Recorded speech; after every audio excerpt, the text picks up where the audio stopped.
নমস্কাৰ, আপোনাক Assamese culture ওৱানলৈ স্বাগতম। আজি আমি পাইছোঁহি ভাগৱত কথাৰূপ শৃংখলাৰ ৩০ নং খণ্ড। আজিৰ প্ৰসংগ ব্ৰহ্মাৰ জন্ম আৰু ভগৱন্তৰ দৰ্শন।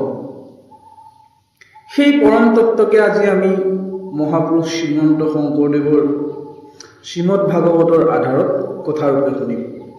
আহক মন প্ৰাণ এক কৰি শুনো সৃষ্টিৰ আদিলীলা, ব্ৰহ্মাৰ দৰ্শন আৰু স্তুতিৰ কাহিনী।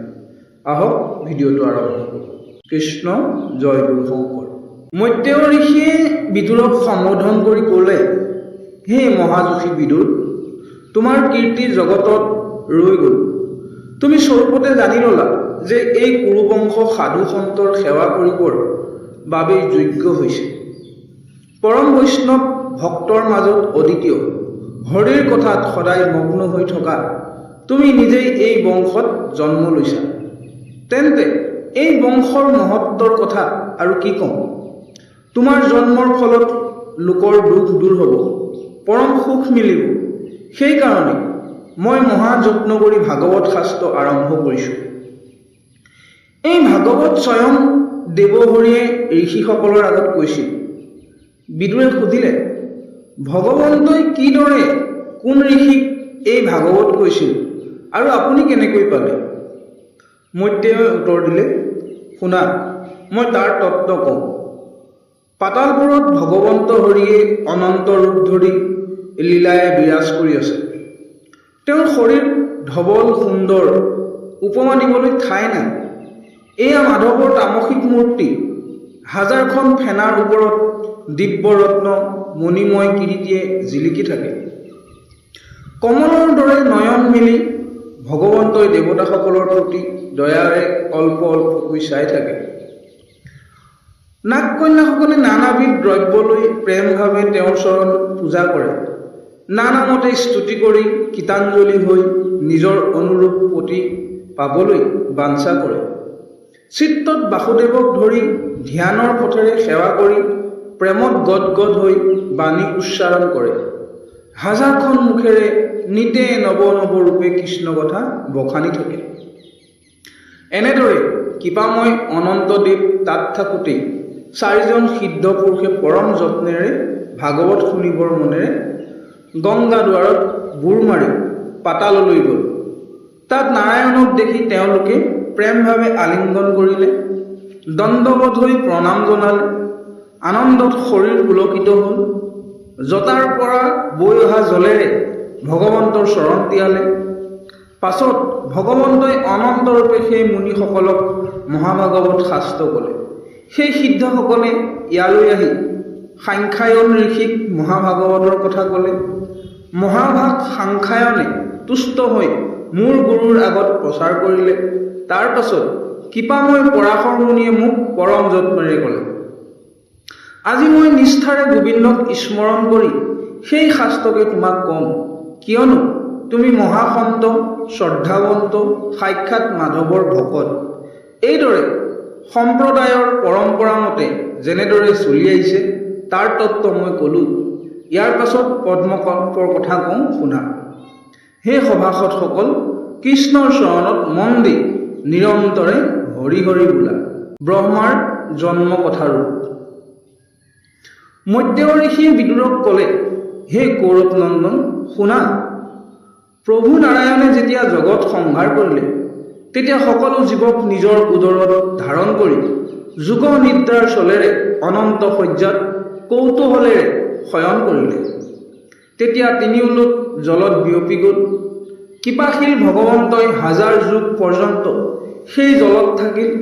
তাৰ পাছত পুনৰ সৃষ্টি কাৰ্যত মন দিলে। তেতিয়াই তেওঁৰ নাভিৰ পৰা এটা পদ্ম ওলাই আহিল। সেই পদ্ম আছিল পৰম শ্ৰীমন্ত আৰু অপূৰ্ব। দেখিলে যেন সাক্ষাৎ সূৰ্য উদয় হ'ল। তাৰ কান্তিয়ে সমস্ত জলক পোহৰাই তুলিলে। পাছত সেই পদ্মৰ পৰাই বিধাতা ব্ৰহ্মাৰ জন্ম হ'ল। ব্ৰহ্মাই পদ্মৰ কৰ্ণিকাত বহি সচকিত হৈ চাৰিওফালে চাবলৈ ধৰিলে। প্ৰলয়ৰ বায়ুৱে পদ্মক কঁপাই আছিল। নিজৰ স্থিতি নজানি মনত বিতৰ্ক কৰিবলৈ ল'লে, মই য'ত আছোঁ এই পদ্ম ক'ৰ পৰা উৎপন্ন হ'ল? জলৰ মাজত এই একমাত্ৰ পদ্মকেই দেখিছোঁ। নিশ্চয় ইয়াৰ তলত কোনো সুন্দৰ আধাৰ আছে।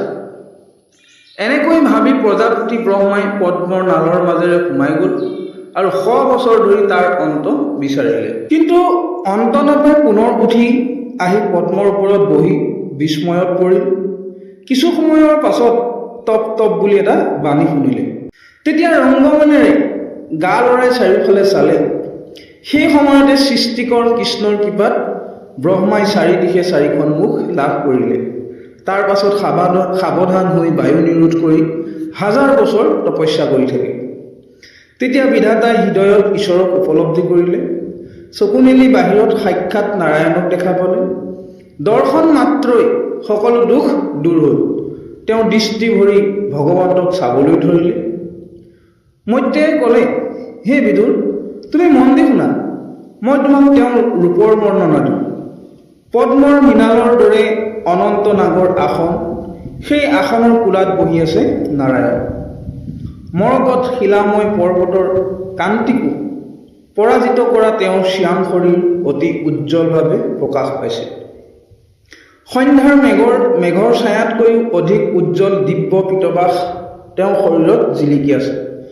মূৰত সোণৰ কিৰীটি মনোহৰ, কপাল অলকাতিলেকৰে সুন্দৰ, মুখত মৃদু হাঁহি, ওঠ ৰঙা, দাঁত মুকুতাৰ দৰে, নাক তিল ফুলৰ নিচিনা, মকৰ কুণ্ডলে গন্ধস্থল উজ্বলাইছে। কণ্ঠত দিব্য কৌস্তভমণি বিৰাজ কৰিছে। ৰত্ন মুকুতা আৰু পুষ্পৰ মালাই বুকু শুৱনি কৰিছে। শ্ৰীবৎস চিহ্নেৰে অংকিত বক্ষস্থল প্ৰকাশ পাইছে।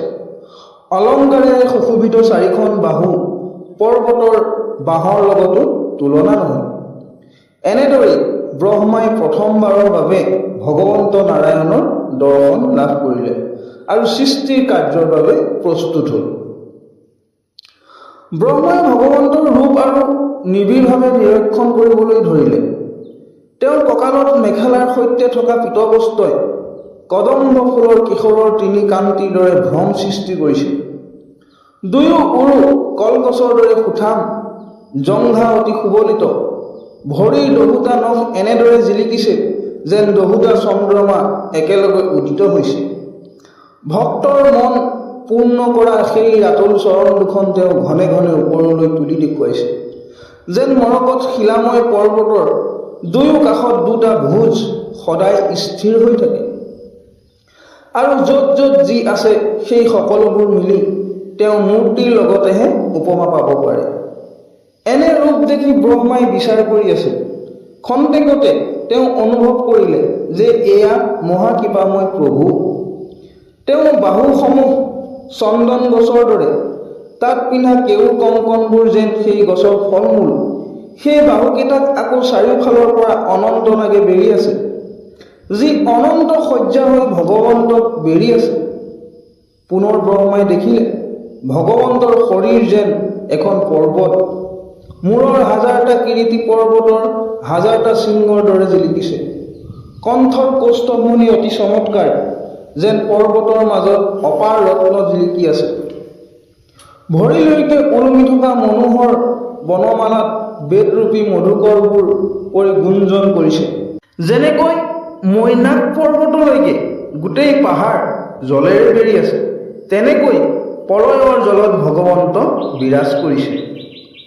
গিৰি ব্ৰহ্মৰূপে ভগৱন্তক নিহালি চাই চাই শেষত প্ৰজাপতি ব্ৰহ্মাই বুজিলে এয়া স্বয়ং হৰি। তেতিয়া তেওঁ জানিলে যে ঈশ্বৰৰ নাভিৰ পৰাই এই পৰম শ্ৰীমন্ত পদ্ম প্ৰকাশিত হৈ আছে। নিজৰ লগতে সৃষ্টি হ'বলগীয়া আন সকলোকে তেওঁ সেই ভগৱন্তৰ শৰীৰতে দেখা পালে। সকলোকে সৃষ্টি কৰোঁতা প্ৰভুক প্ৰত্যক্ষ কৰি ব্ৰহ্মাৰ দুখ গুচিল। তেতিয়া কৰজোৰ কৰি প্ৰজাপতিয়ে স্তুতি আৰম্ভ কৰিলে। ঈশ্বৰক জানি ব্ৰহ্মাই নিজকে কৃতাৰ্থ মানিলে। এই অৰ্থ মনত দৰ্শন কৰি গুণি গাঁঠি অজ্ঞানী জীৱৰ বাবে সুখ কৰি তেওঁ বচন বুলিলে। মৈত্ৰেয়ে ক'লে, হে সভাসদসকল, আপোনালোকেও ডাকি ৰাম ৰাম বোলো। আপোনালোকৰ প্ৰেম, আশীৰ্বাদ আৰু সমৰ্থনেই আমাৰ প্ৰেৰণা। ভিডিঅ'টো ভাল লাগিলে লাইক, শ্বেয়াৰ আৰু কমেণ্ট কৰিবলৈ নাপাহৰিব।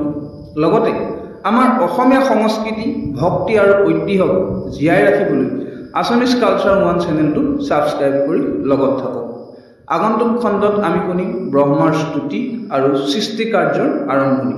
তেতিয়ালৈকে সকলোৱে ডাকি বোলক হৰি ৰাম ৰাম ৰাম হৰি হৰি কৃষ্ণ।